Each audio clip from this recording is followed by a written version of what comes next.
결혼 5년 차. 나는 우리가 이 세상에서 가장 평범한 부부라고 생각했다. 한성물류 본사에서 팀장 자리까지 올랐고 매일 막차 지하철을 타며 야근한 끝에 대출을 끼고 마포구 합정동에 32평짜리 아파트를 마련했다. 인천항 지사로 한 달간 출장을 다녀와 집에 돌아왔을 때 현관에는 난생 처음 보는 신발들이 산더미처럼 쌓여 있었다. 거실에서는 아버님이 러닝셔츠 차림으로 내 진한 회색 가죽 소파에 누워 프로야구 중계를 보고 계셨고 어머님은 내 주방에서 내 프라이팬으로 돼지고기 김치볶음을 만들고 계셨다. 도련님은 내 서재를 차지하고 앉아 게임을 하고 있었으며 아가씨는 내 화장대를 자기 전용 미용실처럼 쓰고 있었다. 게다가 도련님의 여자친구와 그녀의 3살배기 아들까지 내 침실 구스다운 이불 위에서 방방 뛰고 있었다. 남편은 내 어깨를 감싸 안으며 득의양양한 표정으로 말했다. 서프라이즈. 놀랐지? 부모님이랑 동생들 다 모셔왔어. 앞으로 우리 대가족이 다 같이 사는 거야. 나는 그를 물끄러미 바라보았다. 화를 내는 대신 그저 아주 차분하게 한마디를 던졌다.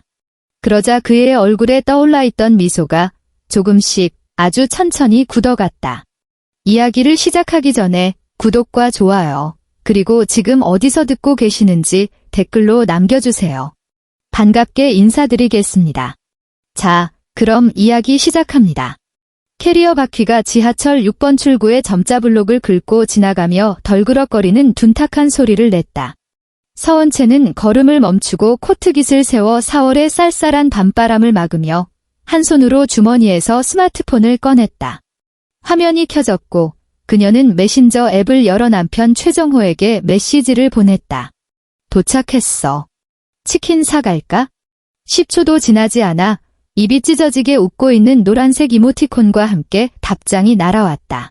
빨리 와. 깜짝 놀랄 일이 기다리고 있으니까. 은채는 그 이모티콘을 물끄러미 바라보다가 스마트폰을 다시 주머니에 넣었다. 인천항 지사에서 꼬박 한 달을 머물며 매일같이 컨테이너 배차표와 입출항 명세서만 들여다봤다. 사흘 전은 그들의 결혼 5주년 기념일이었지만 정호는 그날 여보 고생했어. 돌아오면 파티하자라는 짧은 메시지 하나만 보냈을 뿐이었다. 그녀는 남편이 퇴근길에 늘 지나치는 그 베이커리에서 딸기 케이크를 예약해 두었거나 아니면 거실에 촌스러운 알파벳 풍선이라도 달아놓았을 거라고 짐작했다. 그녀는 아파트 단지로 들어서서 엘리베이터를 타고 올라와 자신의 집 현관문 앞에 섰다. 비밀번호를 누르자 도어록에서 익숙하고 경쾌한 소리가 나며 손잡이가 튕기듯 열렸다. 문을 밀고 들어서는 순간 달콤한 케이크 냄새나 향긋한 꽃내음 따위는 없었다. 짙은 된장찌개 냄새와 채 가시지 않은 퀴퀴한 담배 냄새가 섞여 마치 거대한 콘크리트 벽처럼 은채의 얼굴을 강타했다. 그녀는 고개를 숙였다. 현관의 센서 등이 켜지자 원래라면 서너 켤레만 놓여 있어야 할 좁은 통로에 낯선 신발들이 발 디딜 틈 없이 빼곡하게 들어차 있는 것이 보였다. 뒤축이 푹 찌그러진 낡은 남성용 구두 한 켤레, 흙먼지가 잔뜩 묻은 중장년용 등산화 2켤레, 큐빅이 요란하게 박힌 핑크색 플랫슈즈 한 켤레, 그리고 걸을 때마다 소리가 날 법한 형광 연두색 유아용 신발까지. 그녀와 정호의 신발을 합치면 최소 7, 8켤레가 현관에 엉켜 있었다. 은채는 신발을 벗지 않았다. 그녀는 그 짐짝 같은 신발 무더기를 피해 안으로 한 걸음 들어섰다. 거실 바닥에는 색깔이 눈을 찌를 듯 촌스러운 꽃무늬 방석 3개가 널브러져 있었다. 380만 원을 주고 산 진한 회색 천연 가죽 소파 위에는 하얀색 러닝셔츠 차림의 중년 남성이 드러 누워 있었다. 아버님 최만기였다. 그는 맨발을 소파 팔걸이에 턱하니 걸친 채 오른손으로는 TV 리모컨을 꽉 쥐고 있었고 화면에서는 프로야구 중계가 한창이었다. 은채가 사다 놓았던 드라이플라워 화병은 거실 테이블 구석으로 아슬아슬하게 밀려나 있었고 그 자리에는 찌그러진 맥주 캔 4개와 수북하게 쌓인 땅콩 껍질이 대신 자리 잡고 있었다. 주방 쪽에서는 환풍기 돌아가는 굉음이 들려왔다.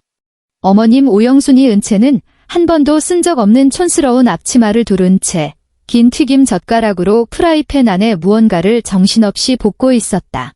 새빨간 고추기름이 사방으로 튀어올라 새하얀 인조 대리석 상판 위로 뚝뚝 떨어졌다. 오픈형 주방의 하얀 천장에는 이미 누르스름한 기름때가 몇 개 내려앉아 있었다. 은채는 천천히 고개를 돌려 복도 쪽을 바라보았다. 서재문은 활짝 열려 있었다. 도련님 최정훈이 그녀가 2달치 월급을 털어 산 인체공학 의자에 기대 앉아 커다란 방음 헤드폰을 쓴 채 컴퓨터 모니터를 노려보며 기계식 키보드를 미친 듯이 두들기고 있었다. 원래 색깔별로 깔끔하게 정리되어 있던 원목 책상 위 파일들은 왼쪽 구석으로 험악하게 밀쳐져 있었고, 그렇게 억지로 만들어낸 빈자리에는 먹다 남은 컵라면 용기가 덩그러니 놓여 있었다. 붉은 라면 국물은 이미 용기 가장자리에 딱딱하게 굳어 있었다. 안방 맞은편은 손님방이었다. 아가씨 최수진이 은채가 입주할 때 특별히 맞춤 제작했던 화장대 앞에 앉아 있었다.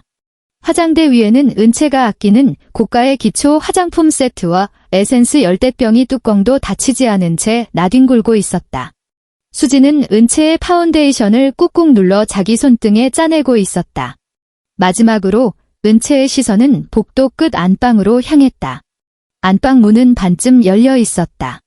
그녀가 다가가 문을 밀어 열자 완전히 처음 보는 낯선 젊은 여자가 그녀의 침대 헤드보드에 기대 앉아 고개를 숙인 채 스마트폰을 만지작거리고 있었다. 그 여자 옆에서는 3살쯤 되어 보이는 남자아이가 양말을 신은 발로 은채가 지난달에 큰맘 먹고 새로 바꾼 구스다운 이불 위에서 펄쩍펄쩍 뛰고 있었다. 아이가 한 번씩 뛰어오를 때마다 고가의 매트리스가 짓눌리며 둔탁한 비명을 질렀다. 아버님, 어머님, 도련님, 아가씨, 그리고 낯선 여자 1명과 어린아이, 도합 6명이었다. 그때 베란다 미닫이 문이 드르륵 열렸다. 남편 최정호가 방금 씻어 물기가 뚝뚝 떨어지는 상추가 담긴 소쿠리를 들고 걸어 나왔다. 복도 한가운데 서 있는 은채를 발견한 그는 눈을 반짝이며 식탁 위에 소쿠리를 아무렇게나 던져두고는 성큼성큼 다가와 그녀의 어깨를 와라 끌어안았다. 서프라이즈. 깜짝 놀랐지. 정호의 목소리는 쓸데없이 컸고 말투에는 대단한 공로라도 세운 것 같은 뿌듯함이 철철 넘쳐 흘렀다. 부모님 충청도 전세집 계약이 끝났는데 집주인이 전세금을 올려달라지 뭐야.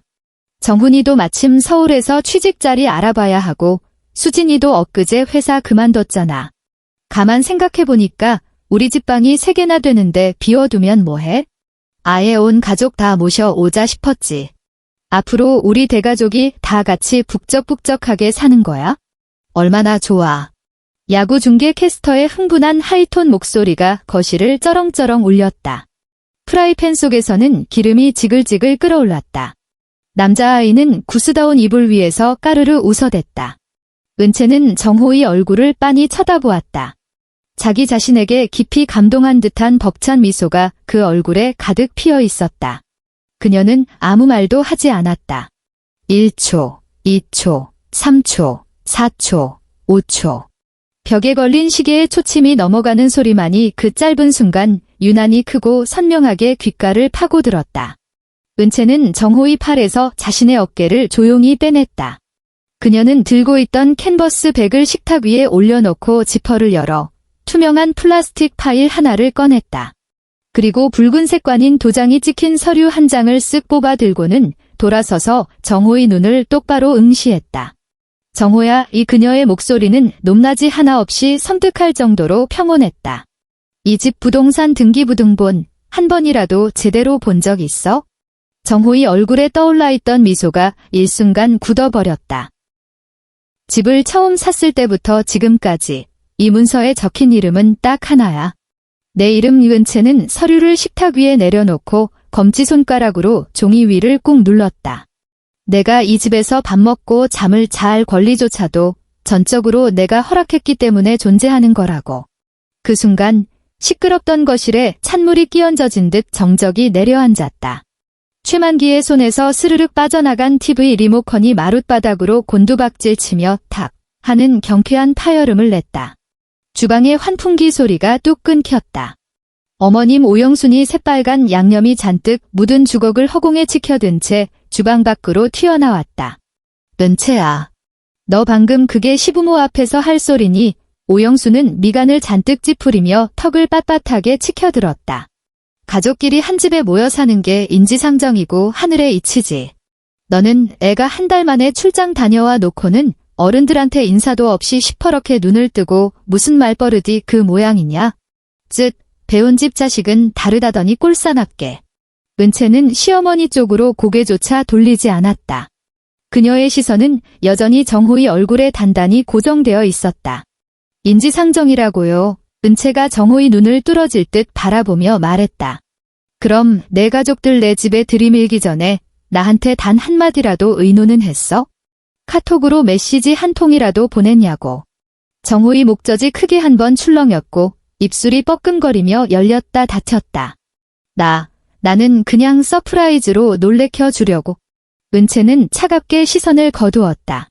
그녀는 식탁 위의 서류를 다시 파일에 챙겨 넣고 가방을 집어든 뒤 현관 쪽으로 몸을 돌렸다.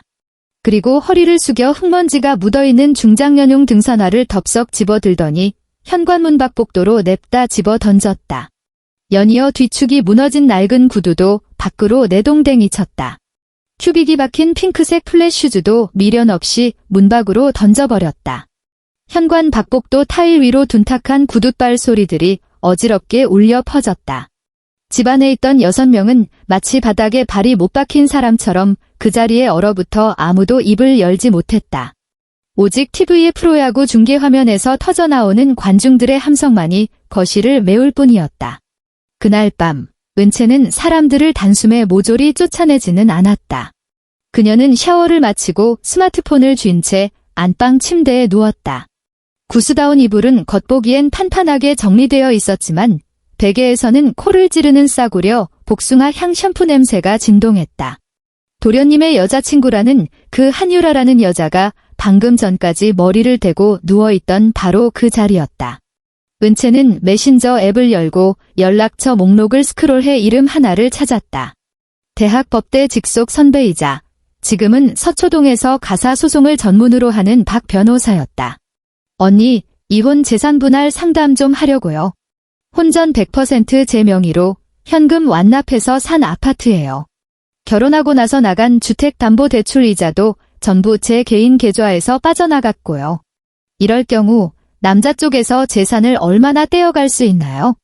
화면에 입력 중이라는 말풍선이 깜빡거렸다. 3초 뒤 간결한 답장이 화면에 떠올랐다. 영원. 은채는 스마트폰 화면을 껐다. 그녀는 돌아 누워 짙은 어둠 속 창문 커튼 틈새를 가만히 응시하다가 아주 천천히 두 눈을 감았다. 다음 날 아침, 기생충들의 본격적인 생존 시스템이 가동되기 시작했다. 아침 7시 정각, 오영순이 다짜고짜 안방문을 두드리고 들어왔다. 은채야, 앞으로 이 집 식비는 내가 알아서 관리하마. 대식구가 밥 한 끼 먹는데 매일 배달 음식이나 시켜 먹으면 돈 낭비 아니겠니? 은채는 당당하게 내밀어진 시어머니의 손바닥을 무표정하게 내려다보다가 서랍을 열어 자신의 급여 통장과 연결된 생활비 부과 카드를 말없이 건네주었다. 정오 무렵, 은채는 식탁에 앉아 노트북을 켜고 인천항에서 가져온 잔무 보고서를 마저 처리할 준비를 했다. 서재문은 굳게 닫혀 있었지만 그 안에서는 최정훈이 기계식 키보드를 부서져라 두드리는 타건음과 음성 채팅 마이크에 대고 쌍욕을 내뱉는 괴성이 쉴 새 없이 새어나왔다. 그때 오영순이 시뻘건 플라스틱 양동이를 들고 식탁 쪽으로 다가오더니 대걸레질을 시작했다. 물기를 제대로 짜지도 않은 대걸레였다. 그녀가 마룻바닥에 대고 퍽퍽 소리가 나게 걸레를 내동댕이 치듯 문지르자 시커먼 구정물이 사방으로 튀어올랐고 그중 몇 방울이 은채의 노트북 모니터와 키보드 위로 툭툭 떨어졌다. 키보드 위를 날아다니던 은채의 손가락이 허공에 멈췄다. 그녀는 티슈를 한 장 뽑아 키보드 틈새로 스며든 구정물을 아주 천천히 꾹꾹 눌러 닦아냈다. 쯧쯧, 너도 참 유별나다. 회사 출근도 안 할 거면서 뭐하러 집구석에 버티고 앉아서 자리를 다 차지하고 있니? 오영수는 들으라는 듯 큰 소리로 투덜거리며 양동이를 질끌 끌고 거실로 가버렸다. 오후가 되자 최수진이 손님방에서 걸어 나왔다. 그녀는 은채가 120만 원을 주고 산 고급 실크 셔츠를 입고 있었고 심지어 소매를 팔꿈치까지 무자비하게 걷어 올린 상태였다. 수진은 현관으로 걸어가 신발을 구겨 신으며 전신 거울을 보고 립스틱을 덧발랐다. 언니, 나 오늘 친구 좀 만나고 올 건데 이 옷 하루만 빌릴게요. 은채가 입을 열기도 전에 쾅 하는 소리와 함께 현관문이 닫혔다. 해 질녘 무렵 스마트폰이 짧게 진동했다. 은행 앱에서 날아온 카드 결제 알림이었다. 대형마트, 결제 금액 47만 원. 은채는 화면 속의 숫자들을 건조한 눈으로 훑어보았다. 10분 뒤 현관문이 열리며 오영순과 정호가 양손에 거대한 비닐봉지 5개를 낑낑대며 들고 들어왔다. 우리 정훈이가 매일같이 취직 준비하느라 피가 마르는데 몸보신이라도 단단히 시켜야지. 오영수는 이미 터질 듯이 꽉 찬 냉장고 안에 최상급 한우 2팩을 우격다짐으로 쑤셔 넣으며 말했다. 큰맘 먹고 산삼배양근에 토종달까지 샀다. 오늘 저녁엔 푹 고아서 백숙 먹자꾸나. 은채는 조용히 자리에서 일어나 거실로 걸어갔다. 3살배기 남자아이가 은채를 등진 채 TV 옆 벽면 앞에 바짝 붙어 서 있었다. 가까이 다가간 은채는 아이가 무슨 짓을 하고 있는지 똑똑히 확인했다. 그녀가 이 아파트에 입주할 때 건축자재 거리를 이틀 내내 뒤져가며 직접 고른 수입산 그레이 블루톤 실크 벽지 위에 엉망진창으로 얽힌 시뻘건 크레용 낙서가 잔뜩 칠해져 있었다. 아이는 부러진 빨간색 크레용 몽당 연필을 주먹에 꽉 쥐고 여전히 벽을 벅벅 긁어대고 있었다. 은채는 그 자리에 못 박힌 듯 서서 양팔을 축 늘어뜨렸다. 손가락이 천천히 말아 쥐어지더니 길게 기른 손톱이 손바닥에 여린 살을 깊숙이 파고들었다. 찌릿한 통증이 전해졌다. 그 미세한 고통이 오히려 그녀의 뇌를 얼음장처럼 차갑고 명석하게 일깨워 주었다. 사흘째 되는 날 오후, 은채는 정호에게 짧은 메시지를 보냈다. 내려와. 단지 앞 사거리 카페로. 정호가 맞은편 의자에 털썩 주저앉았을 때 그의 얼굴에는 귀찮음과 짜증이 역력했다. 은채는 가방에서 미리 인쇄해둔 A4 용지 한 장을 꺼내 정호 앞으로 쓱 밀어주었다. 생활비 부과 카드의 일주일치 결제 내역서였다. 일주일. 189만 원. 은채는 정호의 두 눈을 똑바로 응시하며 흔들림 없는 목소리로 말했다. 아버님 한 달 국민연금이 정확히 얼마 나오지? 어머님은 다른 수입원 있으시고? 정훈이는 대체 언제부터 이력서라는 걸 쓸 생각이래? 수진이 퇴직금 정산받은 건 통장에 얼마나 남아있고? 그리고 저 유라라는 여자가 데리고 온 저 핏덩이, 정말 정훈이 친자식은 맞아? 정호의 얼굴이 순식간에 홍당무처럼 시뻘겋게 달아올랐다. 그는 주위 손님들의 눈치를 슬금슬금 살피더니 목소리를 잔뜩 낮춰 으르렁거렸다. 너 진짜 왜 이렇게 속이 좁아 터졌냐? 다른 사람도 아니고 내 친가족이야. 시골에서 서울로 갓 올라와서 돈 좀 쓴 게 그렇게 큰 죄야? 이곳은 내 집이기도 해. 은채는 탁자 위에 A4 용지를 차분하게 접어 다시 챙겼다. 근데 넌 그 잘난 가족 8명을 이 32평짜리 좁은 아파트에 쑤셔 넣기 전에 내 의사를 단 한 번이라도 물어본 적 있어? 정호가 갑자기 자리에서 벌떡 일어섰다. 그의 무릎이 테이블 다리를 쿵 들이받으면서 머그잔 속의 갈색 커피가 테이블 위로 왈칵 쏟아졌다. 그럼 대체 나보고 어쩌라는 건데? 우리 늙은 부모님을 길바닥에 나앉게 만들까? 그는 은채의 코앞에 삿대질을 하며 핏대를 세웠다. 명색이 며느리라는 게 피도 눈물도 없이 인간미라곤 눈꼽만치도. 그의 목소리가 목구멍에 턱 걸렸다. 은채가 그를 올려다보는 눈빛 때문이었다. 그것은 아내가 남편을 바라보는 따뜻한 시선도 아니었고 배신감에 찬 분노의 눈빛도 아니었다. 그것은 오직 물건의 잔존 가치를 뜯어보는 감정평가사처럼 지극히 이성적이고 차가운 계산의 눈빛이었다. 그녀는 머릿속으로 계산하고 있었다. 이 남자의 남은 쓸모를 계산하고 이 비정상적인 가족의 기형적 구조를 계산하고 이 모든 것을 합법적으로 산산조각 내는데 필요한 비용을 계산하고 있었다. 정호는 그 서늘한 기세에 눌려 슬그머니 시선을 피하며 다시 의자에 주저앉았다. 그날 이후 은채는 더 이상 돈 문제로 왈가왈부하지 않았고 집이 너무 비좁아 숨이 막힌다는 불평도 입 밖으로 꺼내지 않았다. 대신 그녀는 온라인 쇼핑몰에서 초소형 위장 카메라 5개를 주문했고 배송지는 회사 사무실로 지정했다. 퇴근 후 집에 아무도 없는 틈을 타 그녀는 거실 스킨답서스 화분 잎사귀 사이 서재 책장 맨 위 칸, 그리고 주방 양념통 뒤편에 카메라를 교묘하게 설치했다. 그녀는 모든 것을 체계적으로 수집하기 시작했다. 시어머니가 카드로 긁어대는 비싼 식재료 영수증 하나하나, 얄미운 시누이가 훔쳐쓰는 화장품의 사용량, 그리고 도련님이 새벽 3시까지 미친 듯이 게임을 하며 소리 지르는 영상 기록까지 빠짐없이 백업했다. 둘째 주 화요일, 은채는 회사 휴게실에서 점심을 먹으며 클라우드 서버에 동기화된 음성 파일을 재생했다. 어제 오후 주방 카메라에 녹음된 파일이었다. 쏴 하는 싱크대 물소리를 배경으로 오영순과 신우이 수진이 설거지를 하며 속닥거리는 소리가 들려왔다. 엄마, 세연이 화장대 에센스 진짜 물건이더라. 그거 바르고 잤더니 오늘 아침에 얼굴에서 광이 나던데. 수진의 앳된 목소리였다. 좋으면 팍팍 써라. 아끼지 말고. 오영순의 목소리가 한층 은밀하게 깔렸다. 어차피 이 아파트도 조만간 우리 정호 이름으로 공동명에 올려야 해. 등기부등본에 정호 이름 딱 박히는 순간. 그때부터는 우리가 이 집의 진짜 주인이 되는 거다. 집값게 계집애 혼자 몸으로 뭘 어쩌겠니. 팔짝 뛰어봤자 벼룩이지. 은채는 사무실 책상에 앉아 이어폰을 낀 채 그 음성 파일을 정확히 잘라내어 파일명을 바꿨다. 그리고 복사본 3개를 만들어 각각 다른 해외 암호화 클라우드 서버에 분산 저장했다. 셋째 주 목요일. 정호는 욕실에서 샤워 중이었다. 그의 스마트폰은 침대 옆 협탁 위에 무방비하게 놓여 있었다. 은채는 손을 뻗어 폰을 집어 들었다. 그들은 신혼 초 부부간의 투명성을 증명하겠다며 서로의 스마트폰에 지문을 등록해둔 상태였다.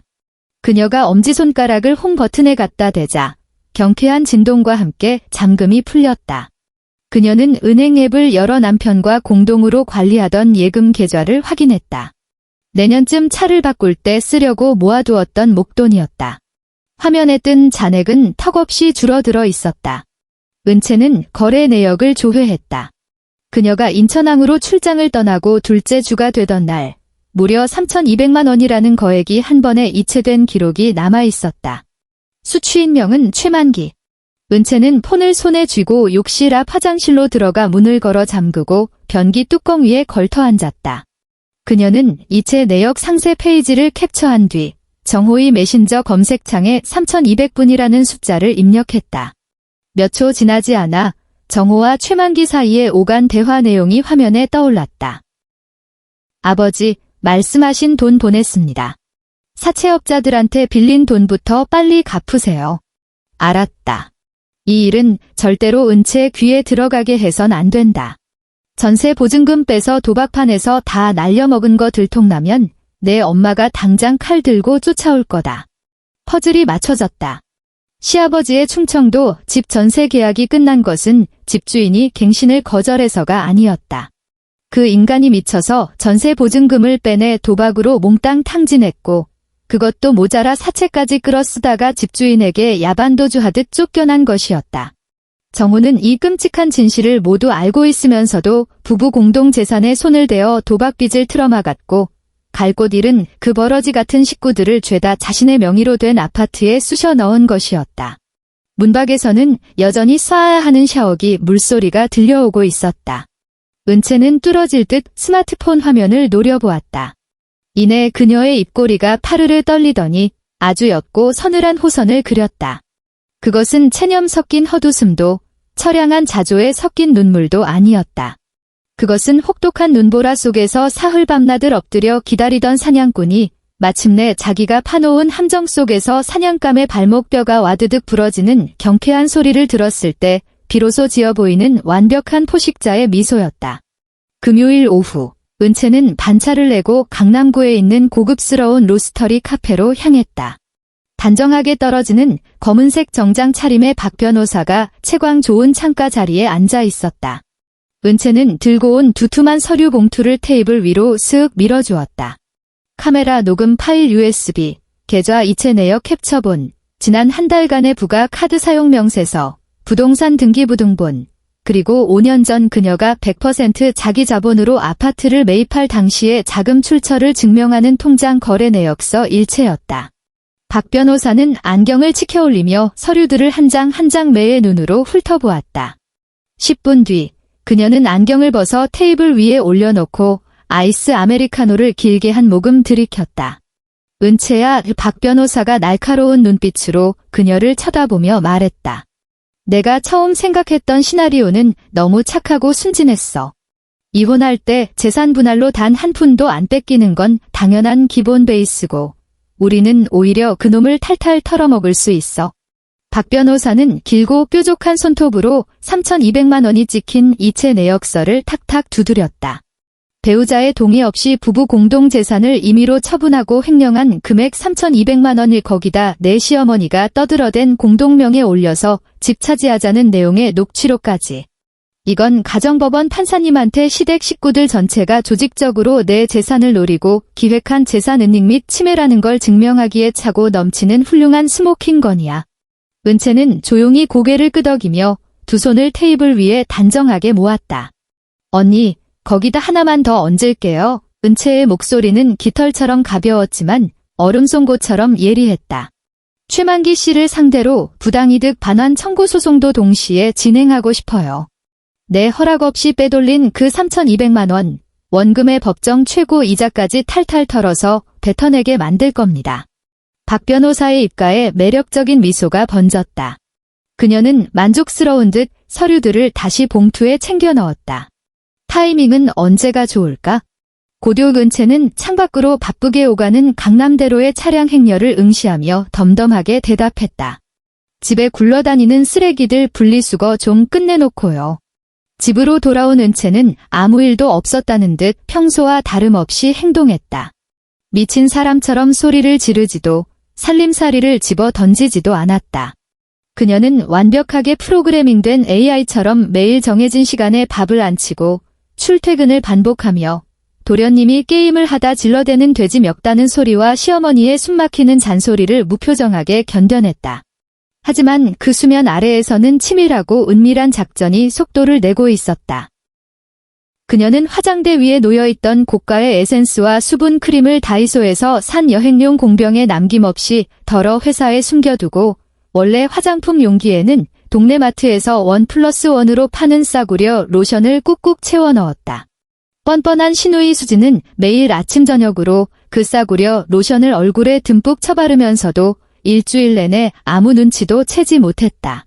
드레스룸 옷장에 걸려있던 이탈리아제 캐시미어 코트와 명품백들은 매일 하나씩 커다란 에코백에 담아 회사로 가져간 뒤 건물 지하의 개인용 사물함에 겹겹이 자물쇠를 채워 보관했다.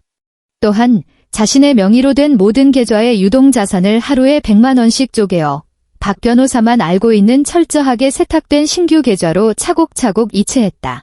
그리고 금요일 밤 마지막 확인 사살의 버튼을 눌렀다.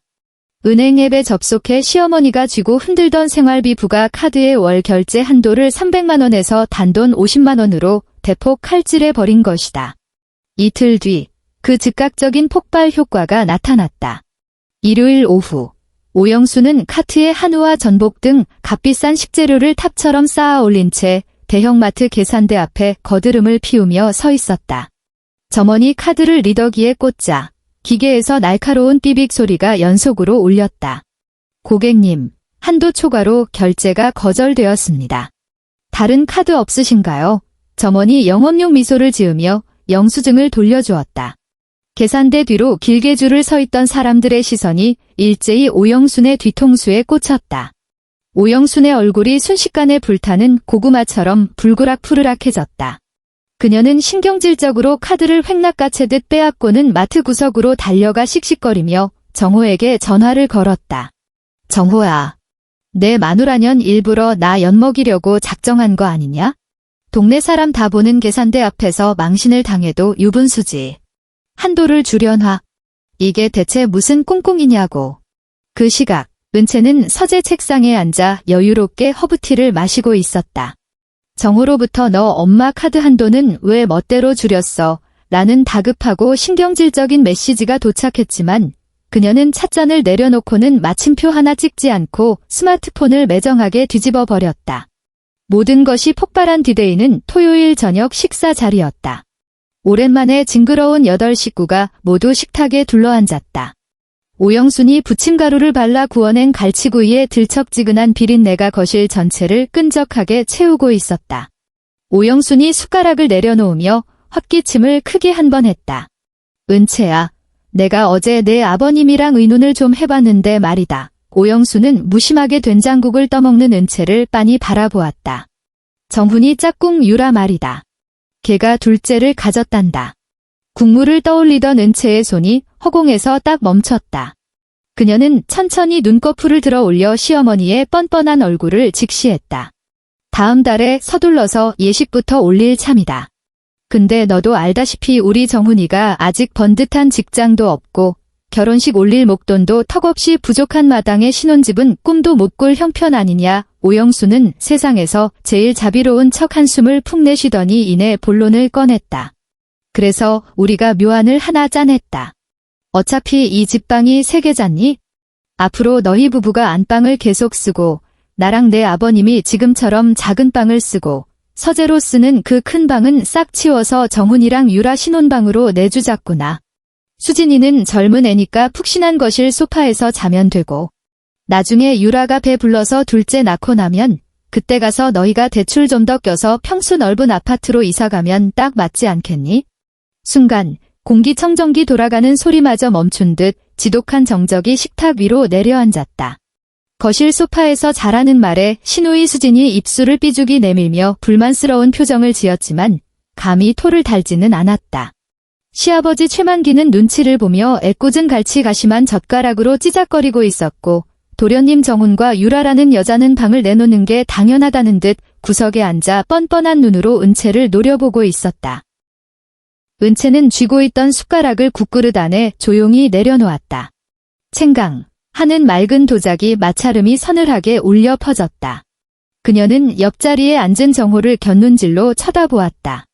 정호는 마치 역적 모의를 들킨 사람처럼 푹 숙인 고개를 들지 못하고 자기 밥그릇에 흰쌀밥만 죽어라 쳐다보고 있었다. 어머님 이은채는 티슈를 한 장 뽑아 입가를 우아하게 닦아냈다. 그녀는 옆에 놓인 스마트폰을 집어들고 화면을 몇 번 터치했다. 거실 벽면을 꽉 채우고 있던 55인치 스마트 TV 화면이 갑자기 시커멓게 꺼지더니 지지직거리며 스마트폰 미러링 모드로 전환되었다. 화면 가득 은행 이체 내역서의 고해상도 캡처본이 거대하게 확대되어 나타났다. 3,200만 원. 수취인 최만기. 최만기가 쥐고 있던 젓가락이 식탁 위로 툭 떨어졌고 젓가락 끝에 대롱거리던 갈치살이 그의 양복바지 위로 굴러떨어졌다. 제가 이 자리를 빌려온 가족 여러분께 정식으로 알려드릴 소식이 하나 있습니다. 은채는 의자를 밀고 천천히 일어섰다. 내일의 맑은 날씨를 예보하는 기상캐스터처럼 그녀의 목소리는 티 없이 맑고 평온했다. 아버님. 저기 화면에 뜬 3,200만 원. 아버님이 끌어다 쓰신 불법 사채빚 틀어막는 데 쓰셨죠. 정호는 저한테 아버님 전세 계약 만기가 다 돼서 집을 뺐다고 거짓말을 쳤지만 실상은 아버님이 그 귀한 전세 보증금을 도박판에서 화끈하게 싹 다 날려먹고 야반도주하신 거잖아요. 제 말이 틀립니까? 거대한 양문형 냉장고의 모터 돌아가는 소리만이 폭풍전야의 거실을 무겁게 짓눌렀다. 최만기의 얼굴이 백지장처럼 하얗게 질렸고 그는 입을 뻐끔거리며 목구멍으로 컥컥거리는 소리만 낼 뿐 단 한 글자도 변명하지 못했다. 오영순의 입이 떡 벌어졌다. 그녀는 화면 속의 엄청난 숫자와 사시나무 떨듯 떠는 남편의 얼굴을 번갈아 보며 경악으로 얼굴이 일그러졌다. 그때 정호가 의자를 거칠게 박차고 일어났다. 뒤로 밀려난 의자가 바닥에 내동댕이 쳐지며 요란한 굉음을 냈다. 너 지금 내 핸드폰 뒤졌냐? 정호는 핏발선 눈으로 은채를 가리키며 짐승 같은 괴성을 질렀다. 극도의 공포와 수치심의 목소리가 보기 흉하게 갈라져 있었다. 은채는 그 미쳐 날뛰는 남편을 똑바로 노려보며 단 한 발자국도 물러서지 않았다. 정호야, 내가 지금 핏대 세우며 걱정해야 할 건 내가 내 핸드폰 잠금 장치를 풀었냐 마냐가 아니야. 은채는 자신이 앉아있던 식탁 의자 뒤편에 미리 놓아둔 서류 가방에서 두툼한 갈색 봉투를 꺼냈다. 그리고 그 안에 든 내용물을 꺼내어 밥상 한가운데로 보란 듯이 툭 던졌다. 내가 걱정해야 할 건 내가 이미 가사 전문 변호사를 선임해서 너를 상대로 이혼 소송 및 재산 분할, 그리고 부당이득 반환 청구 소송을 동시에 걸었다는 사실이지. 은채는 서울가정법원에 접수 도장이 선명하게 찍힌 소장 사본을 손가락으로 톡톡 두드렸다. 이 32평 아파트, 대출금 이자 100원짜리 하나까지 전부 내 피 같은 돈으로 갚고 있는 온전한 내 명의의 재산입니다. 당신들 8명 전원, 오늘부터 정확히 30일 이내로 당장 방 빼세요.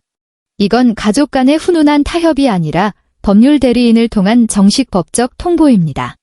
정호의 이성의 끈이 완전히 끊어졌다. 그는 식탁을 돌아 달려오더니 은채의 야른 손목을 부러뜨릴 듯이 꽉 움켜쥐었다. 힘을 잔뜩 준 그의 손가락 마디마디가 하얗게 질려 있었다. 너 진짜 미쳤어? 이혼. 고작 시부모님 며칠 모시고 살았다고 이혼을 해? 그깟 돈 몇 푼 쓴 게 대수라고. 솔직히 말해, 너 밖에서 딴 놈 만나고 다니지? 은채는 잡힌 손목을 거칠게 비틀어 뿌리치고는 손에 들고 있던 이혼 소장 부본 뭉치를 거실 테이블 위로 거침없이 패대기 쳤다. 날카로운 종이 뭉치가 미끄러지듯 날아가 찌그러진 맥주 캔 옆에 툭 부딪혀 멈췄다. 충격에 빠져 얼이 빠져있던 오영순이 그제야 정신을 차리고는 비명을 지르며 테이블 쪽으로 짐승처럼 달려들었다. 그녀는 매서운 소나귀로 그 서류를 찢어발기려 했다. 이 독사 같은 년. 천하의 몹쓸 년. 내가 당장 이딴 종이 쪼가리 갈기갈기 찢어버릴 테다. 은채가 반사적으로 몸을 날려 오영순의 손등을 콱 짓눌렀다. 은채의 소나귀 힘은 평소와는 비교도 안 될 만큼 악력이 엄청났고 시어머니는 관절이 꺾일 듯한 고통에 몸부림치며 꼼짝도 하지 못했다. 어머님. 그거 백날 찢어보셔야 쓰레기만 늘어납니다. 법원 전산망에 이미 다 등록 끝났거든요. 증거 서류를 훼손하시면 나중에 법정에서 판사님한테 어머님들 입지만 더 불리해질 텐데 감당하실 수 있겠어요. 은채는 살기를 띤 눈으로 시어머니를 내려다보며 얼음장처럼 차갑게 내뱉었다. 오영순의 손이 허공에서 굳어버렸고 그녀의 손끝이 파르르 떨리기 시작했다. 그때 식탁 구석에 찌그러져 있던 시누이 최수진이 갑자기 벌떡 일어나 발악하듯 소리를 빽 질렀다. 언니가 어떻게 이래? 어떻게 사람이 이렇게까지 이기적이고 독해 빠질 수가 있어요? 우리 오빠가 그동안 이 집구석을 위해서 얼마나 뼈 빠지게 헌신하고 희생했는데 언니가 뭔데 우리 가족을 길바닥으로 내쫓아요. 은채는 오영순을 짓누르던 손을 천천히 거두었다. 그녀는 몸을 돌려 씩씩거리는 최수진을 위아래로 천천히 아주 꼼꼼하게 훑어보았다. 은채의 시선이 마지막으로 수진의 뻔뻔한 낯짝에 가닿았다. 수진아, 은채의 목소리는 나지막했지만 아수라장이 된 거실의 소음을 단숨에 베어버릴 만큼 압도적인 날이 서 있었다. 너 지금 그 얼굴에 쳐바르고 있는 비싼 기초 화장품 세트, 그거 내가 백화점 가서 일시불로 긁은 거야? 내가 어제 친구들 만나서 기죽기 싫다고 몰래 훔쳐 입고 나간 저 실크 셔츠도 다 내 카드에서 결제된 거라고. 은채는 수진의 코앞까지 한 걸음 다가가며 숨막힐 듯한 기세로 그녀를 압박했다. 내 잘난 오빠가 이 집구석을 위해서 무슨 위대한 헌신을 했는지 입이 있으면 구체적으로 딱 하나만 대볼래? 수진은 꿀 먹은 벙어리처럼 입을 뻐끔거렸지만 억울함의 목 밑까지 시뻘겋게 달아오른 채 단 한마디도 대꾸하지 못했다. 은채는 엉망진창이 된 거실 한가운데 서 있었다. TV 화면에는 3,200만 원이라는 숫자가 여전히 밝게 떠 있었다. 그녀의 두 손은 양옆으로 축 늘어져 있었지만 손가락은 미세한 떨림조차 없이 평온했다. TV 화면은 1분이 지나자 조작이 없어 대기 모드로 전환되며 까맣게 꺼졌고 눈을 찌를 듯 선명하던 그 숫자는 거실에서 순식간에 사라졌다.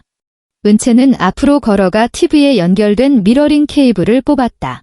그녀는 거실에 있는 그 누구에게도 다시는 시선을 주지 않은 채 곧장 안방으로 걸어가 문을 열고 들어가서는 그대로 문을 닫아버렸다. 문밖에서는 오영순의 억눌린 울음소리와 최만기의 거친 숨소리가 들려왔고 이어서 정호가 억지로 목소리를 낮추었지만 여전히 갈라진 음성으로 따져 묻는 소리가 이어졌다. 은채는 아랑곳하지 않았다. 그녀는 가방에서 오늘 퇴근길에 들러 사온 황동 자물쇠를 꺼내 안방 문 안쪽에 달려있던 보조 걸쇠에 걸고 굳게 잠갔다. 쇠붙이가 부딪히며 찰칵하는 경쾌한 파열음을 냈고 문밖의 아수라장을 완벽하게 차단해버렸다. 그 후로 3주 동안 32평짜리 이 아파트는 얼음장 같은 냉동고로 변해버렸다. 부가 카드의 한도가 최저로 깎여버린 탓에 오영수는 더 이상 최고급 한우나 토종닭을 살 엄두를 내지 못했다. 식탁 위에는 마트에서 마감 세일로 사온 인스턴트 비빔면과 유통기한이 간당간당한 요구르트가 자주 오르기 시작했다. 은채는 매일 퇴근하고 돌아오면 곧장 주방으로 직행해 자기가 따로 산 작은 프라이팬에 생선 한 토막을 굽거나 생수에 마른 미역만 넣은 맑은 국을 끓여 먹고는 설거지까지 말끔히 마친 뒤 식기를 자기 방으로 몽땅 챙겨 들어갔다. 최 씨 집안 식구들은 마치 전염병 환자를 피하듯 그녀를 피해 다녔다. 도련님 정훈은 더 이상 게임 스피커 볼륨을 최대로 키우지 못했고 은채가 서재 앞을 지나갈 때면 화들짝 놀라 헤드폰을 벗어 던지며 구인 구직 사이트를 보는 척 연기했다. 아가씨 수지는 은채의 화장품을 원래 있던 화장대 자리에 고스란히 돌려놓았고 매일 동네 마트에서 사온 싸구려 로션만 얼굴에 처바른 탓에 피부가 금세 하얗게 터서 각질이 일어났다. 정호는 어떻게든 상황을 돌려보려 애썼다. 그는 솔선수범해서 설거지를 하고 분리수거를 하러 나갔으며 심지어 은채가 야근을 마치고 돌아온 날에는 따뜻한 차 한 잔을 들고 안방 문 앞에 서서 문을 두드렸다. 은채야, 문 좀 열어봐. 우리 얘기 좀 하자, 응? 부모님이랑 동생들 다 다시 충청도로 돌려보낼게. 내가 맹세할게. 은채는 단 한 번도 문을 열어주지 않았다.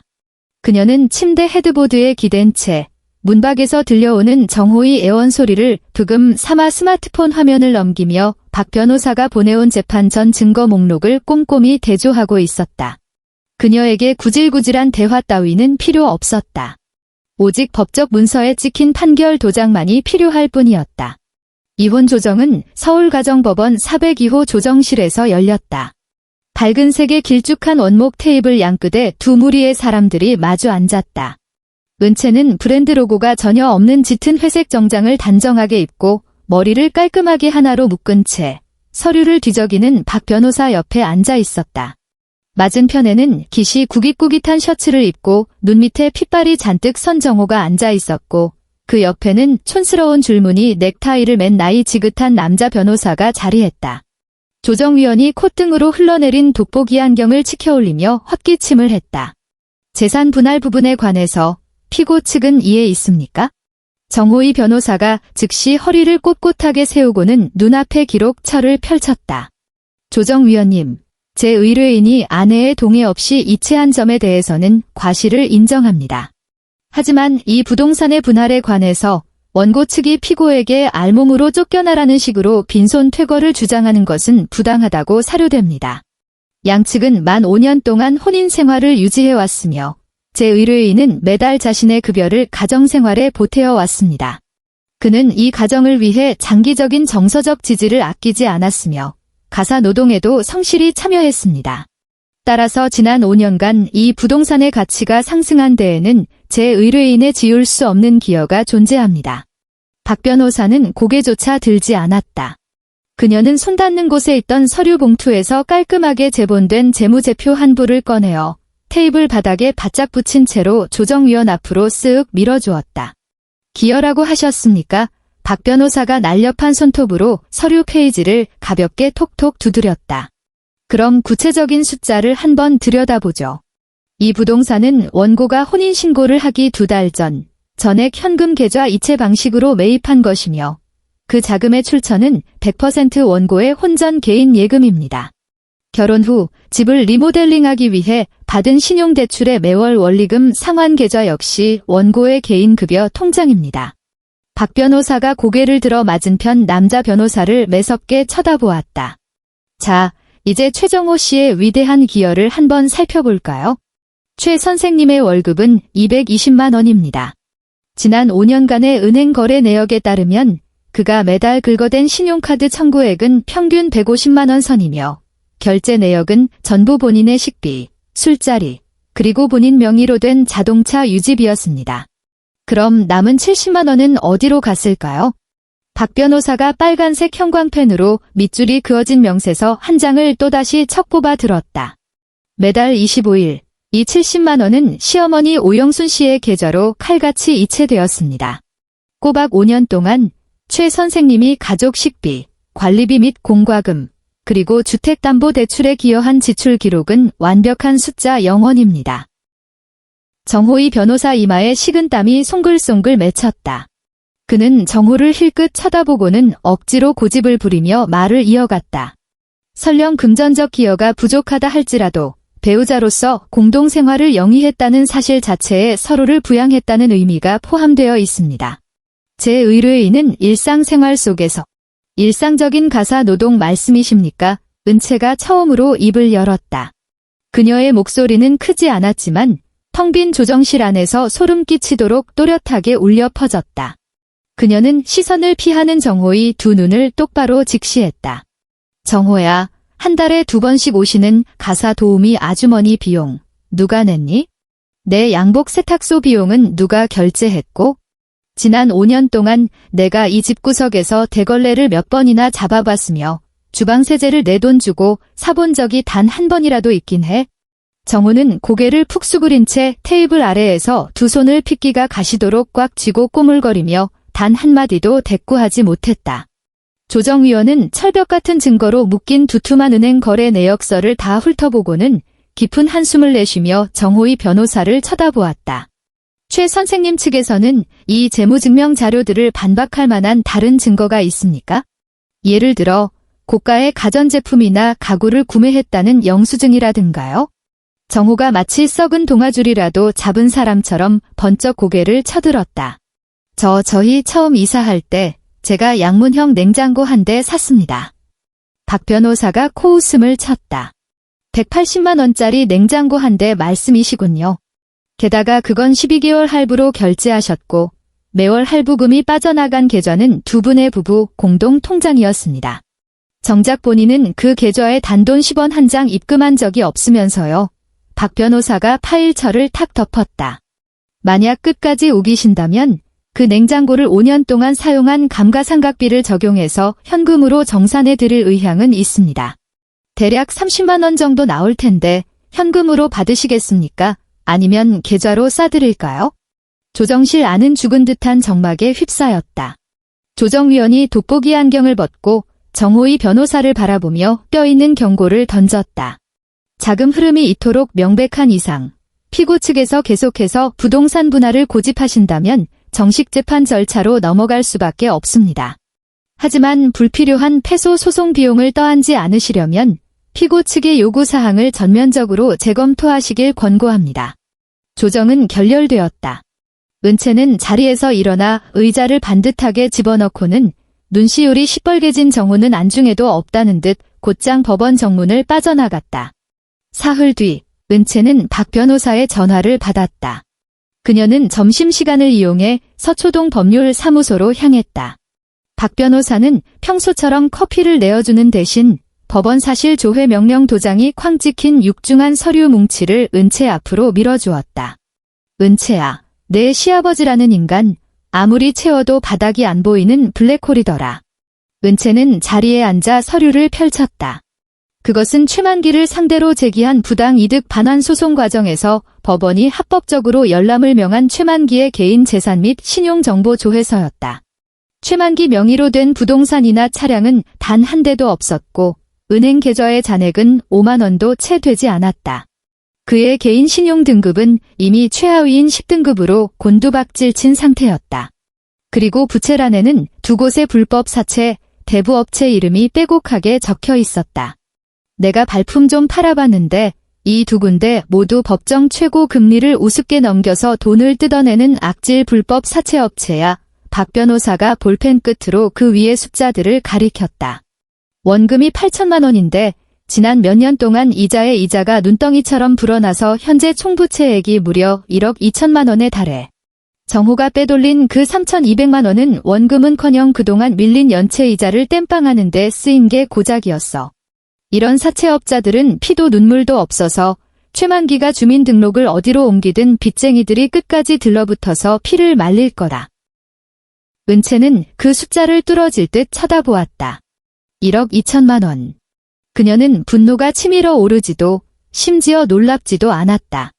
그저 등골이 서늘해지는 것을 느꼈고 뒤이어 온몸의 감각이 극도로 맑아지는 안도감과 다행스러움이 밀려왔다.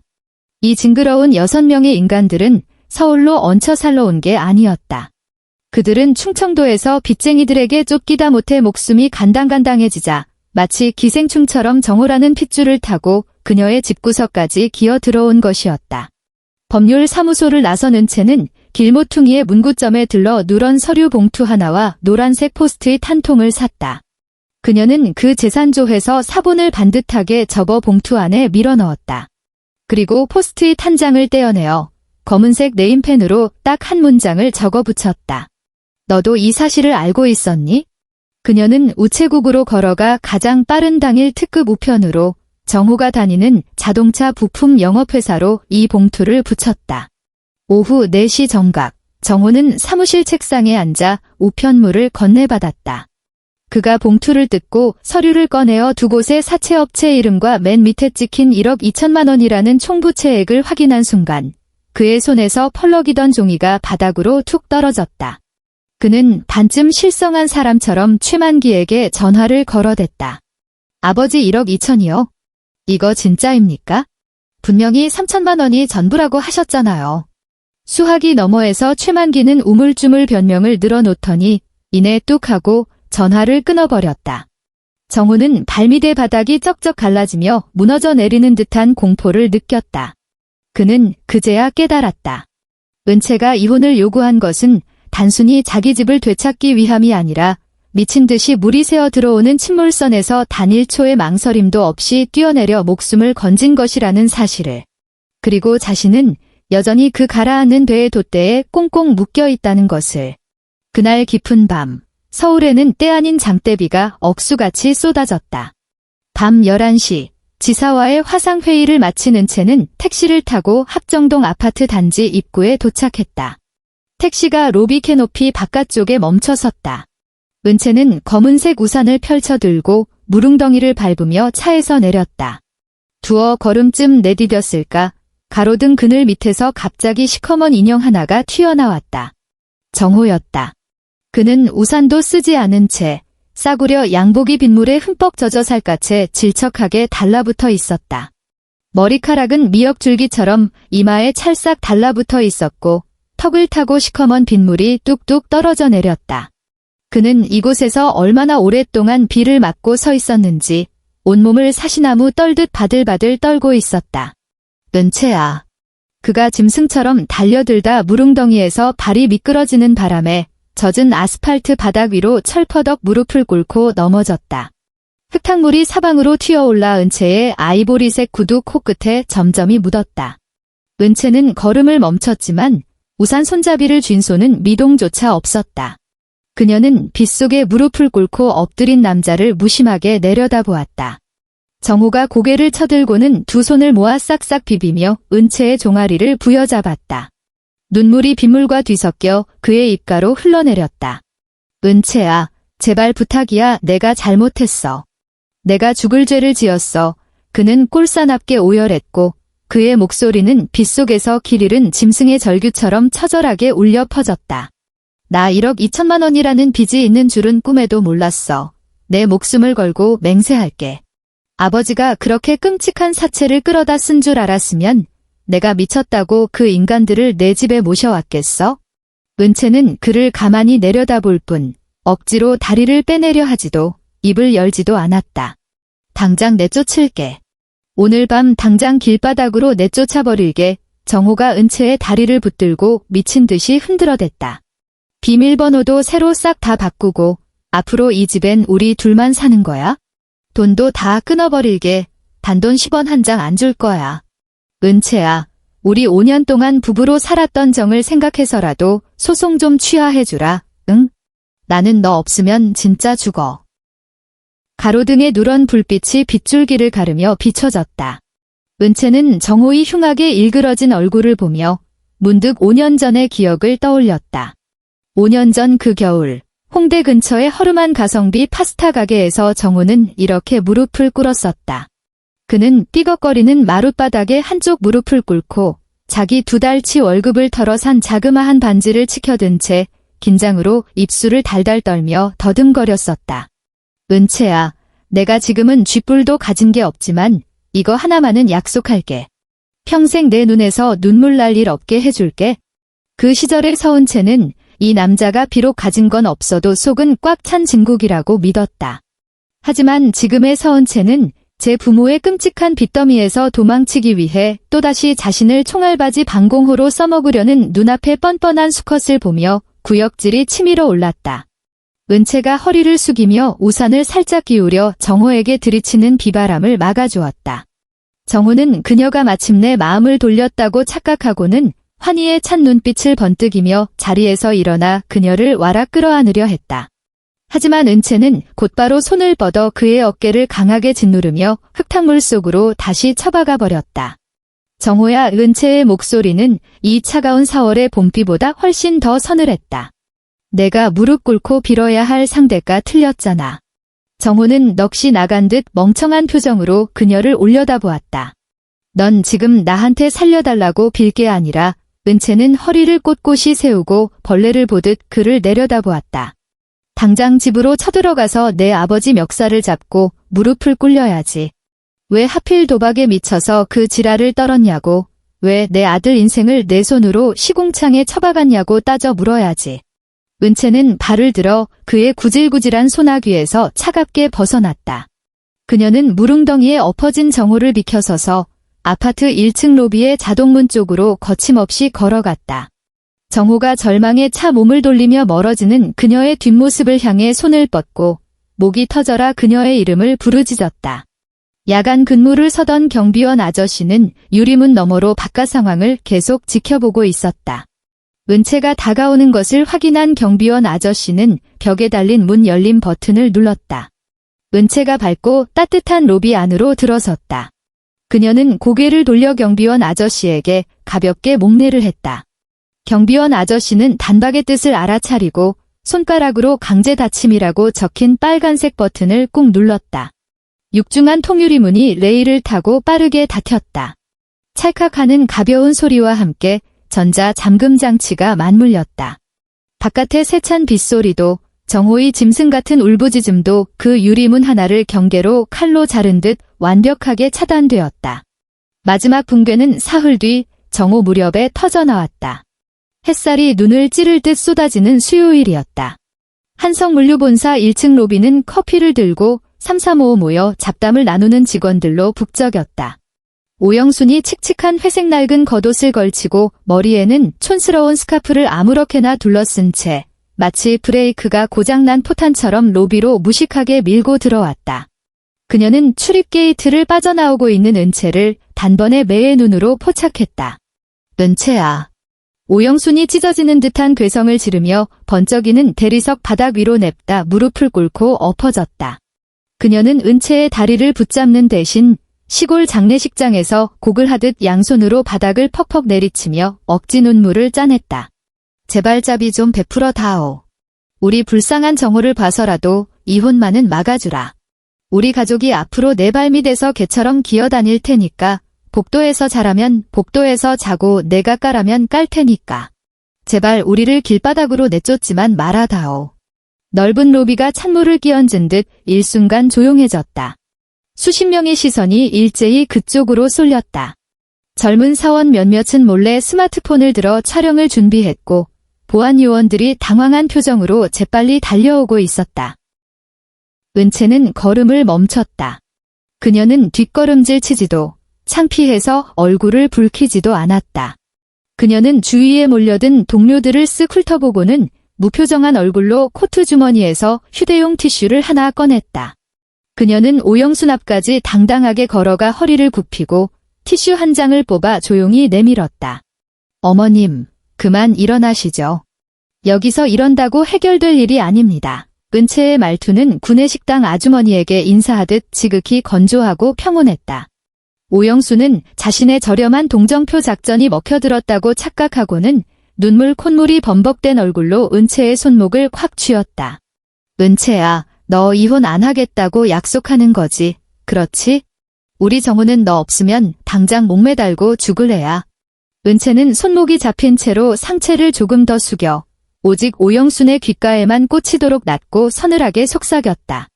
어머님, 저한테 구걸할 시간에 당장 집에 가셔서 아버님 멱살이나 잡으세요. 1억 2천만 원짜리 불법 사채빚, 그거 대체 무슨 수로 갚을 거냐고요? 오영순의 미친 듯한 울음소리가 마치 날카로운 칼날에 단박에 썰려나간 것처럼 뚝 그쳤다. 그녀의 손에 쥐어있던 티슈가 대리석 바닥으로 힘없이 떨어졌다. 너 지금 방금 뭐라고 짓거렸어? 오영수는 눈알이 튀어나올 듯 크게 부릅떴고 그녀의 동공이 미친 듯이 지진을 일으켰다. 사채업체 2군데, 원금의 이자까지 싹 다 합쳐서 도합 1억 2천만 원이요. 은채는 허리를 꼿꼿하게 펴고 순식간에 핏기가 싹 가셔버린 시어머니의 흑빛 얼굴을 내려다보았다. 빚쟁이들 이미 합정동 집 주소 다 털어서 손에 쥐고 있어요. 정우 급여 통장도 며칠 뒤면 법원에서 가압류 묶일 거고요. 어머님 여기서 쓰레기 같은 삼류 연기할 시간 있으면 당장 집에 달려가서 보따리나 싸세요. 오늘 밤 어느 지하철역 바닥에 박스 깔고 누울지 자리 선점이라도 하셔야죠. 오영순의 손이 덜덜 떨리더니 은채의 손목을 잡고 있던 악력이 스르륵 풀렸다. 그녀의 머릿속이 하얗게 멈춰버렸다. 그녀는 그저 남편이 전세 보증금만 도박으로 날려먹은 줄 알았고 며느리 집에 찰거머리처럼 들러붙어 있으면 어떻게든 숨은 붙어 있을 줄 알았다. 1억 2천만 원이라는 빚의 정체는 상상조차 하지 못했던 것이다. 불법 사채. 그것은 사람의 뼈통까지 오독오독 씹어삼키는 지옥의 악귀 그 자체였다. 오영수는 바닥에 털썩 주저앉아 미친 사람처럼 온몸을 덜덜 떨기 시작했다. 그녀는 더 이상 은채를 쳐다보지 못하고 고개를 돌려 로비 박찾기를 멍하게 응시하며 실성한 사람처럼 중얼거렸다. 1억 2천 그 빌어먹을 인간이 우리 식구를 싹 다 죽여놨어. 때마침 달려온 2명의 보안 요원이 연체동물처럼 흐느적거리는 오영순의 양팔을 붙잡아 끌고 짐짝처럼 로비 밖으로 내동댕이 쳤다. 은채는 손에 쥐고 있던 남은 티슈팩을 미련 없이 옆에 쓰레기통에 쳐넣었다. 그녀는 가슴에 단 사원증을 반듯하게 매만지고는 경쾌한 하이힐 소리를 내며 엘리베이터 쪽으로 우아하게 걸어갔다.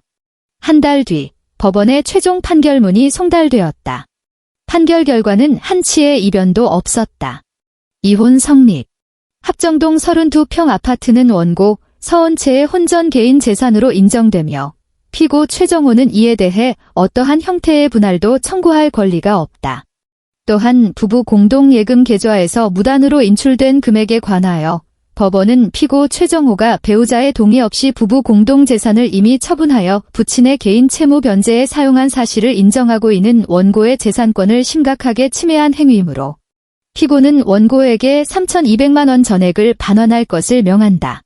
판결문을 받아든 그날 밤, 은채는 서재 책상에 앉아 콧노래를 부르며 계산기를 두드렸다. 정호의 매달 세후 실수령액은 220만 원, 대한민국 법률에 따라 압류 금지 최저 생계비 185만 원은 무조건 남겨두어야 한다. 즉, 법원이 그의 급여 통장에서 강제로 압류해올 수 있는 돈은 한 달에 고작 35만 원이라는 뜻이다. 3,200만 원을 35만 원으로 나누면 무려 91개월이라는 시간이 필요하다. 다시 말해 앞으로 약 9년이라는 지옥 같은 시간 동안 최정호는 매달 월급 명세서를 받아들 때마다 그 선명한 압류 금액을 두 눈으로 확인해야만 한다. 이 돈은 그의 뼈에 새겨진 낙인처럼 매달 그에게 상기시켜 줄 것이다. 그가 어떻게 자기 손으로 자신의 남은 인생을 부모라는 이름에 밑 빠진 독에 처박아 버렸는지를. 판결이 확정되고 15일째 되는 날 법원이 명령한 퇴거 조치 마감일이 밝았다. 은채는 특별히 연차를 냈다. 그녀는 덩치가 산만한 용역업체 직원 4명을 고용해 세워두고 팔짱을 낀 채 현관 문틀에 기대어 이 통쾌한 철거쇼를 감상했다. 6명의 인간들이 폐잔병처럼 일렬로 줄을 지어 집 밖으로 기어나갔다. 맨 앞장선 것은 시아버지 최만기였다. 그는 감히 은채와 눈을 마주칠 엄두도 내지 못한 채 등이 새우처럼 굽어버려 지퍼가 고장난 낡은 가방을 질질 끌고 걸었다. 1억 2천만 원의 사채빚이 이미 그의 목줄을 조이기 시작했는지 눈이 퀭하게 파인 그의 몰골에서는 금방이라도 썩어 문드러질 듯한 송장 냄새가 풍겼다. 다음은 시어머니 오영순이었다. 그녀는 은채 옆을 지나칠 때 멈칫했다. 입술을 파르르 떨며 후회와 돕기, 그리고 앞으로 다가올 지옥에 대한 극도의 공포가 뒤섞인 눈빛으로 은채를 노려보았다. 온갖 쌍욕을 퍼붓고도 싶고 동시에 무릎 꿇고 바짓가랑이라도 잡고 싶은 듯 보였지만 은채의 서리빨 같은 눈빛에 짓눌려 결국 입술을 깨물어 피를 낸 채 고개를 푹 숙이고 도망치듯 빠져나갔다. 도련님 최정훈은 품에 목숨처럼 아끼는 게임기를 꼭 끌어안고 있었고 유라는 사탕 내놓으라고 빽빽거리는 아들의 손을 질질 끌며 고개조차 들지 못했다. 신우이 최수진은 인터넷 쇼핑몰에서 헐갑에 산싸구려 옷가지들이 담긴 시커먼 쓰레기 봉투 2개를 낑낑대며 들고 나섰다. 은채의 고가 캐시미어 코트, 실크 셔츠, 그리고 명품 가방들은 모두 회사 지하 사물함에 안전하게 잠겨 있었기에 그녀는 털끝 하나 건드리지 못하고 맨몸으로 쫓겨났다. 마지막으로 걸어 나온 사람은 최정호였다. 그는 현관 밖으로 나와 세면도구가 담긴 초라한 비닐봉지를 쥔 채 거실을 뒤돌아보았다. 자신이 늘어지게 누워 맥주를 마시던 최고급 가죽 소파, 그리고 채광이 환하게 쏟아지는 넓은 베란다를 눈에 담았다. 이곳은 한때 그의 집이었고 이 비정한 서울 땅에서 유일하게 몸을 뉘을 수 있는 따뜻한 요새였다. 하지만 이제 그는 식구 6명을 줄줄이 달고 금천구 구석의 월세 30만 원짜리 곰팡이 핀 반지하 방으로 기어들어가 매일 밤 천장을 울리는 발소리에 신경을 곤두세우며 언제 문을 부수고 들이닥칠지 모르는 사채업자의 협박에 숨죽여야 하는 처지가 되었다. 은채야 정호의 목소리는 사포를 삼킨 듯 거칠게 갈라져 있었다. 은채는 그를 거들떠보지도 않았다. 그녀는 몸을 돌려 현관 선반에 올려두었던 새 도어록 기기를 집어들었다. 그녀는 정호가 빤히 보는 앞에서 문 안쪽의 비밀번호 변경 버튼을 꾹 눌렀다. 삑삑삑, 삑삑삑. 경쾌한 전자음이 텅 빈 복도를 서늘하게 울렸다. 낡은 비밀번호는 흔적도 없이 지워졌고 새로운 6자리 숫자가 입력되었다. 버튼을 누를 때마다 울리는 그 삑삑 소리는 정호의 뺨을 수십 번 후려갈기는 매서운 채찍질과도 같았다. 설정이 완료되었습니다. 도어록에서 차가운 기계음이 흘러나왔다. 은채가 고개를 들어 그를 마지막으로 한 번 쳐다보고는 망설임 없이 문고리를 확 당겼다. 쾅 하는 굉음과 함께 두꺼운 방화문이 정호의 코앞에서 매정하게 닫혔다. 도어록이 철컥하며 단단하게 잠기는 둔탁한 금속성 소리. 그것이 그의 5년짜리 결혼 생활의 찬란한 마침표였다. 엘리베이터 앞 복도에 우두커니 선 정호는 그 잠금 소리를 듣자마자 어깨를 미친 듯이 들썩거리더니 이내 두 손으로 얼굴을 감싸쥐고 차가운 복도 타일 바닥에 주저앉아 짐승처럼 통곡했다. 3개월 후 서울의 지독한 겨울이 완전히 물러갔다. 은채는 새롭게 인테리어를 마친 거실에 여유롭게 앉아 있었다. 최만기의 머릿기름이 잔뜩 묻어있던 진회색 소파는 중고 앱의 헐갑에 넘겨버렸고 그 자리에는 고급스러운 카라멜 색상의 1인용 독서 의자를 놓았다. 유라 아들놈이 붉은색 크레용으로 엉망으로 칠해놨던 수입 실크 벽지는 미련 없이 다 뜯어내고 천장까지 닿는 거대한 원목 책장을 짜 넣었다. 그 위에는 그녀가 아끼는 법률 서적, 소설책, 그리고 물류관리 매뉴얼들이 각 잡혀 빼곡하게 꽂혀 있었다. 베란다 건조대에는 딱 1인분의 옷가지만이 널려 있었다. 주방 가스레인지 위 작은 뚝배기에서는 오직 그녀만을 위한 된장찌개가 보글보글 기분 좋은 소리를 내며 끓고 있었다. 기름때로 누렇게 찌들었던 주방 천장은 새하얀 페인트로 완벽하게 도색되어 눈이 부셨다. 거실 테이블 위에 놓인 스마트폰이 짧게 진동했다. 경제 뉴스 앱에서 날아온 푸시 알림이었다. 서울회생법원 공고, 최만기 61세, 억대의 불법 사채 채무를 상환하지 못해 정식으로 개인 파산 및 면책 절차 돌입. 은채는 화면에 뜬 그 더러운 이름 석자를 보면서도 눈썹 하나 까딱하지 않았다. 그녀는 엄지손가락을 뻗어 그 알림창을 왼쪽으로 쓱 밀어 가볍게 삭제해버렸다. 그녀는 여행 앱을 열고 검색창에 제주도 나 홀로 여행 1인 패키지를 입력했다. 화면에 뜬 수많은 목록 중 그녀는 해안가 절벽 끝에 그림처럼 지어진 오션뷰 호텔을 선택했다. 넓은 킹사이즈 침대 하나, 그리고 갓 내린 향긋한 드립 커피가 포함된 1인용 조식. 그녀는 예약 버튼을 누르고 지문 결제로 결제를 마쳤다. 결제 완료를 알리는 초록색 체크 표시가 경쾌하게 떠올랐다. 은채는 스마트폰을 내려놓고 머그잔을 든 채 베란다 통유리창 앞으로 걸어갔다. 발 아래로 내려다 보이는 합정동 거리에는 흐드러지게 핀 개나리들이 눈부신 노란 꽃망울을 터뜨리며 따뜻한 봄바람에 기분 좋게 살랑이고 있었다. 도로 위로는 차들이 활기차게 내달렸고 멀리서 아득하게 경적 소리가 들려왔다. 그녀는 따뜻한 블랙커피를 한 모금 음미했다. 집안은 소름 끼치도록 고요하고 평화로웠다. 고막을 찢어대는 야구 중계 소리도, 냄비와 그릇이 부딪히는 요란한 소음도, 미친 듯이 자판을 두드리는 탁건음도 없었다. 무엇보다 가족이라는 뻔뻔한 완장을 차고 당연하다는 듯 남의 피와 살을 뜯어먹던 사람들의 소리가 단 한 점도 남아있지 않았다. 지난 5년 동안 그녀는 결혼이란 끊임없이 자신의 공간을 베어내어 남에게 내어주는 과정이라고만 여겼다. 타인의 이질적인 생활 습관을 억지로 수용하고 착한 아내와 싹싹한 며느리라는 역할을 연기하기 위해 그녀는 늘 뒷걸음질을 쳤다. 온전히 자기 것이었던 소중한 것들에 우리라는 꼬리표를 억지로 가져다 붙이며 그것이 가정을 유지하기 위해 어쩔 수 없이 지불해야 하는 대가라고 믿었었다. 하지만 지금 그 모든 소음과 벌레들을 문 밖으로 완벽하게 쓸어버리고 난 뒤 이 넓은 공간에 오직 그녀 혼자만의 숨소리만 남게 되자 그녀는 문득 이 고요함이 얼마나 묵직하고 찬란한 것인지 온몸으로 깨달았다. 이 완벽한 정적은 결코 외로움이 아니었다. 그것은 내 삶에 대한 절대적인 통제권이었다. 그녀는 손을 뻗어 새로 들인 원목 책장의 모서리를 천천히 쓸어내렸다. 나무 특유의 단단하고 거친 질감이 손끝을 타고 든든하게 전해졌다. 이 32평짜리 공간 안에서 한 줌의 공기, 한 뼘의 마룻바닥, 그리고 구석진 모든 곳까지 이제 모든 것은 오직 서은채 한 사람만의 것이었다. 그녀가 5년이라는 긴 시간 동안 기다려왔던 것이 마침내 티끌 하나 상하지 않고 온전하게 그녀의 두 손으로 돌아온 것이다. 시청해주셔서 감사합니다. 저희 채널의 좋아요와 구독 버튼을 잊지 말고 눌러주세요. 그럼 다음 영상에서 또 뵙겠습니다.